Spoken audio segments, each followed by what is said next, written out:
एक गांव में विनोद अपने पिता के साथ रहता था। उसकी माँ का स्वर्गवास हो चुका था। विनोद के पिता रामेश्वर उसे पढ़ा लिखाकर बड़ा आदमी बनाना चाहते थे। यही उसकी माँ का भी सपना था, जिसे पूरा करने की कोशिश दोनों बाप बेटे जी जान से करते थे। विनोद का स्कूल बहुत दूर था, बीच में जंगल पड़ता था।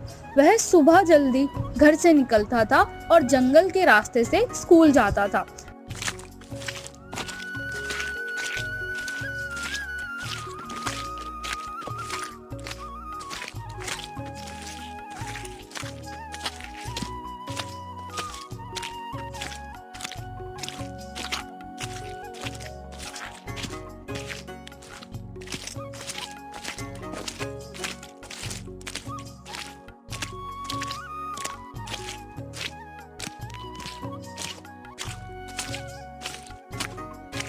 एक दिन वह स्कूल से वापस आ रहा था।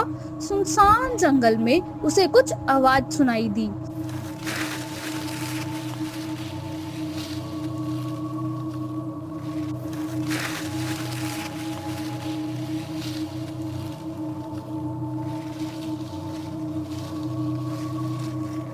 वह डर गया, लेकिन हिम्मत करके आगे चलता रहा।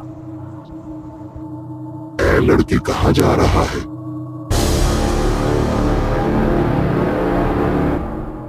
तुम कौन हो? मैं इस जंगल का भूत हूँ। बहुत दिन से तुझे देख रहा हूँ। तुझे डर नहीं लगता क्या? यहाँ के सभी गांव वाले मेरे डर से इस जंगल में नहीं आते। डर तो लगता है, लेकिन स्कूल जाने का यही एक रास्ता है। दूसरे रास्ते से नदी पार करके जाना पड़ता है, और नाव वाले को देने के लिए मेरे पास पैसे नहीं हैं। खबरदार, जो कल से इस रास्ते से आया तो मैं तुझे खा जाऊंगा। लेकिन मुझे मार कर तुम्हें क्या मिलेगा? इस जंगल में मेरे अलावा कोई और नहीं रह सकता। मैं कौन सा यहाँ रहने आया हूँ? मैं बस दिन में 2 बार यहाँ से गुजरता हूँ। तुझे मुझसे डर नहीं लगता? डर तो लगता है, लेकिन मैंने अपनी मरती हुई माँ से पढ़ लिख कर बड़ा आदमी बनने का वादा किया था। उसके लिए मैं कुछ भी कर सकता हूँ। भूत को उस पर तरस आ जाता है। चल ठीक है, तू यहाँ से आ जा सकता है, लेकिन यह बात किसी और को मत बताना। किसी को अपने साथ यहाँ लाना। विनोद बहुत खुश होता है। वह जल्दी से उस जंगल से निकलकर घर पहुंच जाता है।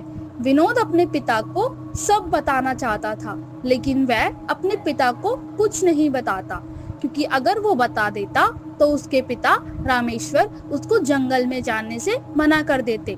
फिर उसकी माँ का सपना अधूरा रह जाता। इसलिए वह चुप रहता है। अगले दिन से वह डरते डरते जंगल से स्कूल आने जाने लग जाता है। कभी कभी उसे भूत की आवाज सुनाई देती है। भूत उसे सवाल पूछता है। तेरे पिता क्या करते हैं? वो एक किसान है। आज स्कूल में क्या पढ़ाया? आज हमें दोस्ती के बारे एक कहानी सुनाई थी। विनोद भूत के सवालों के जवाब देता है। धीरे धीरे उसका भूत से डर निकल जाता है। अब वह हर दिन भूत से बातें किया करता था। एक दिन विनोद ने भूत से पूछा, तुम भूत कैसे बन गए? मुझे कुछ लोगों ने मार दिया था। जब तक उनसे बदला नहीं लूंगा, मैं भूत ही बना रहूंगा। लेकिन क्यों मारा था तुम्हें? रात का समय था। वह एक सुनसान रास्ते से अपनी फसल बेचकर पैसे लेकर अपने गांव आ रहा था।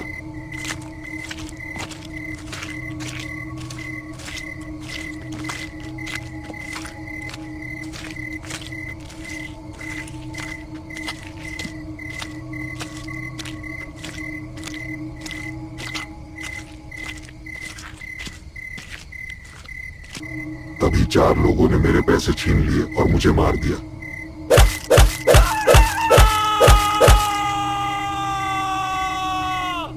यह सुनकर विनोद को बहुत दुख होता है। तुम उनको माफ कर दो, तुम्हें मुक्ति मिल जाएगी। लड़के, मैं तुझसे बात कर लेता हूँ तो तू कुछ भी बोलेगा। चल भाग यहाँ से, नहीं तो अगली बार से जंगल में घुसने भी नहीं दूंगा। हमारे मास्टर जी कहते हैं, कोई तुम्हारे साथ बुरा करे और तुम भी बदला लेने के लिए उसके साथ बुरा करोगे तो तुम्हारे में और उसमें क्या फर्क रह जाएगा। मेरी बात मानो, उन्हें माफ कर दो और सब भूल जाओ। भूत कुछ नहीं बोलता और वहां से चला जाता। कुछ ही दिनों में विनोद की परीक्षाएं आने वाली होती हैं। विनोद की परीक्षा से पहले कुछ दिन की छुट्टियां पड़ जाती हैं। वह घर पर ही रहकर पढ़ाई कर रहा था। उसके पिता खेत पर गए हुए थे। विनोद घर पर पढ़ाई कर रहा होता, तभी उस भूत की आवाज सुनाई देती है। अरे तुम यहाँ कैसे? तुम इतने दिन से नहीं आए, मैंने सोचा कहीं तुम बीमार तो नहीं पड़ गए। नहीं, वो तो मेरी परीक्षा आने वाली है, इसीलिए स्कूल की छुट्टी पड़ गई है। तुम जंगल में बैठकर भी तो पढ़ सकते हो, रोज वहीं आ जाया करो, मेरा भी मन लग जाए करेगा। विनोद भूत की बात मानकर उसके पीछे पीछे जंगल में चल देता है।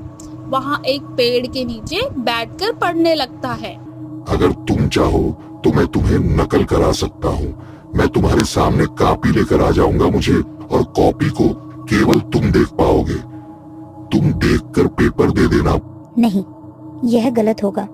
मुझे अपनी क्षमता से पेपर देने चाहिए। नकल करके मैं कभी बड़ा आदमी बन भी गया तो उसका क्या फायदा? मैंने अपनी माँ से भी वादा करा था कि मैं खुद की मेहनत करके अपने दम पर बड़ा आदमी बनूंगा। मुझे माफ कर दो, मैं तुम्हारी मदद करना चाहता था।